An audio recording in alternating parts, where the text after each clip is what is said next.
Ya pastinya suka duka bisa saya rasakan karena 14 tahun itu bukan waktu yang sebentar ya, lama. Tapi alhamdulillah Allah selalu berikan kekuatan, berikan dan dikenalkan dengan orang-orang yang baik yang mau dan mampu ikut andil dalam gerakan atau program yang selama ini dilaksanakan oleh Rumah Baca Cahaya Ilmu. Saya prihatin ke masyarakat. Dulu kan anak-anak selalu main di sisi lengkong ya, di pinggir situ lengkong gitu tanpa mengenal sholat, makan, bahkan belajar juga kayaknya saking asiknya gitu. Saya coba ngajak anak-anak yuk kita ngaji Iqra ya, tapi di pinggir situ gitu ya. Jadi nggak merasa lagi belajar, tapi malah lagi bermain ya dengan lagu-lagu gitu. Endingnya anak-anak mau diajak ke madrasah ya. Waktu itu Ibu Isoh di madrasah, cuma karena di Ibu Isoh itu ada makam, jadi anak-anak takut. Akhirnya di rumah akhirnya. Alhamdulillah anak-anak semangat saat itu untuk belajar mengaji, hafalan surat, hafalan hadis, hafalan ayat-ayat pilihan lah, one day one ayat gitu. Pastinya doa ya, doa dan alhamdulillah meskipun dalam kondisi seperti ini ada yang mendukung, ada bapak, suami, anak yang mendukung. Akhirnya saya bangkit dari keterpurukan dan menjadikan anak-anak adalah satu kebahagiaan. Jadi siapapun yang datang, apalagi anak-anak, itu satu kebahagiaan ketika datang ke rumah baca itu. Awalnya memang waktu masih ngajar sering keluar darah ya dari hidung, banyak itu sampai semangkok banyak. Tapi setiap kali berobat pasti bilang sariawan ya, sariawan, dan pasti itu mah mimisan biasa lah gitu, nggak perlu ada yang dikhawatirkan. Tapi ketika 2 kali 24 jam tidak sadarkan diri, dibawa ke puskesmas Panjalu, nggak sanggup, akhirnya dibawa ke rumah sakit umum sama. Jadi 3 hari 3 malam nggak sadar, dibawa ke rumah sakit Hasan Sadikin. Nah setelah 9 hari dirawat, baru ada vonis bahwa ini terdeteksi kanker darah gitu. Tapi belum tahu jenisnya apa. Ternyata kan jenisnya ALL ya. Setelah beberapa tahun berjalan, karena saya tidak mau di kemo waktu itu, akhirnya saya lumpuh setahun, nggak bisa melihat sebulan, tidak bisa bicara 3 bulan, dan divonis stadium 4. Nah dari sana saya mau di kemo, mau menjalani terapi, mau menjalani suntik sumsum tulang belakang, dan waktu itu juga harus operasi sumsum tulang belakang, cuma kesiapan kami belum siap ya waktu itu. Tahun berapa itu? Tahun 2008 divonis, 2011 itu stadium 4.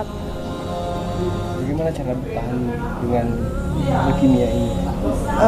Pastinya saya berusaha untuk terus memohon pada Allah dan menjadikan saya selalu semangat ya, yakin sama Allah pasti sembuh. Nah mungkin dengan keyakinan itu Allah memberikan kekuatan, memberikan kesabaran, sekalipun kondisi saya saat itu sangat-sangat terpuruk. Dan alhamdulillah ada satu hadis ya yang suami berikan melalui buku, yaitu khairun nasi anfa'uhum linnas. Sebaik-baik manusia adalah orang yang paling bermanfaat untuk orang lain. Ya di sana saya bangkit, walaupun seminggu saya nggak mau ketemu sama orang karena takut hari ini, detik ini saya pasti meninggal gitu ya, karena dokter udah memvonis hidup saya tidak akan lama lagi, hanya akan bertahan 5 sampai 6 bulan ya, sampai 2012 kalau ya. Asalnya karena ada satu hadis yang mengatakan bahwa ketika doa kita belum tentu kun saat itu detik itu Allah kabulkan, makanya kita cari orang-orang yang bisa mengijabah doa kita, yaitu melalui anak-anak yatim piatu gitu. Nah dari sana saya coba kumpulkan, walaupun hanya sebuah ciki ya. Jadi anak-anak itu waktu itu masih ingat ada 10 orang. Kita kasih ciki tuh, didoain gitu. Walaupun kondisi saya lagi terpuruk lah gitu, didoain sampai alhamdulillah sampai saat ini kita bisa sedikit-sedikit berbagi dan merekrut teman-teman yang peduli dengan anak-anak mulia atau anak yatim piatu gitu. Alhamdulillah bisa dilihat saat ini, alhamdulillah banyak orang yang peduli dengan gerakan kami di GJB, Gerakan Jumat Berkah. Untuk rumah baca, Pengen bangun ya rumah baca yang alhamdulillah Pak Haji Tisna udah 2 tahun memberikan tanah, tapi kami belum mampu untuk membangun. Mudah-mudahan hari ini hari Jumat Allah ijabah melalui siapapun, melalui orang yang peduli untuk membangun. Karena ya inilah salah satunya, ketika anak-anak kumpul semua di rumah baca udah nggak bisa, terlalu banyak yang datang. Tapi kalau di sini kan enak. Mudah-mudahan bisa secepatnya Allah turunkan rezeki untuk membangun rumah baca.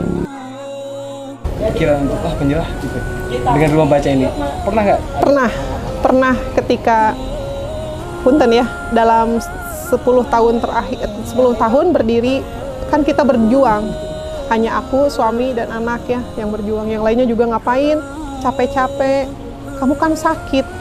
Udah itu kalau yang namanya anak-anak datang itu kan pasti berantakan, berisik ya, udah itu nggak dibayar gratis, kenapa mau? Nah itulah, dari sana terus dari instansi-instansi terkait juga dulu mungkin ya hanya melihat sebelah mata, bahwa mungkin tadinya disangkanya saya mencari finansial, padahal saya lillahi ta'ala. Alhamdulillah dari 2008 sampai saat ini siapapun yang datang, yang belajar, selalu mintanya doa, selalu digratiskan.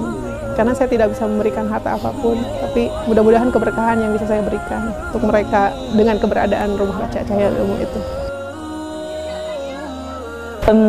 Kalau bagi saya pribadi dan bagi tim mungkinnya Teh Rosti benar-benar sosok yang inspirasional banget, motivator lah untuk kita gitu ya, dari kondisi beliau yang memang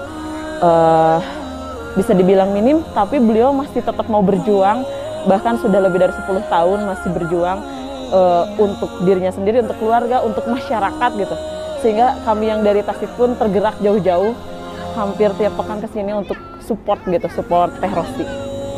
Kalau untuk rumah baca ya Masya Allah ya luar biasa, apalagi di zaman sekarang gitu yang mungkin minat baca udah sangat menurun, tapi Teh Rosti masih bisa konsisten gitu ya dengan kegiatan-kegiatannya, dari mulai dulu ada, terus sampai akhirnya kami juga kebagian juga buku-buku dari rumah baca untuk kami salurkan lagi ke tempat yang lain. Jadi Masya Allah luar biasa gitu. Harapannya buat Teh Rosti juga rumah baca, yang pertama semoga istiqomah, semoga bisa konsisten, atau bahkan harus bisa lebih baik lagi. Ayo Teh, kita bareng-bareng, dimulai dari rumah baca, dimulai dari semangatnya Teh Rosti, kita menjadi pribadi-pribadi yang lebih bermanfaat lagi untuk masyarakat, untuk umat. Ayo jangan cuma di Panjalu, kita gerak lebih lagi Teh, biar kebermanfaatan kita, kebermanfaatan rumah baca terasa sampai ke pelosok-pelosok yang lebih luas.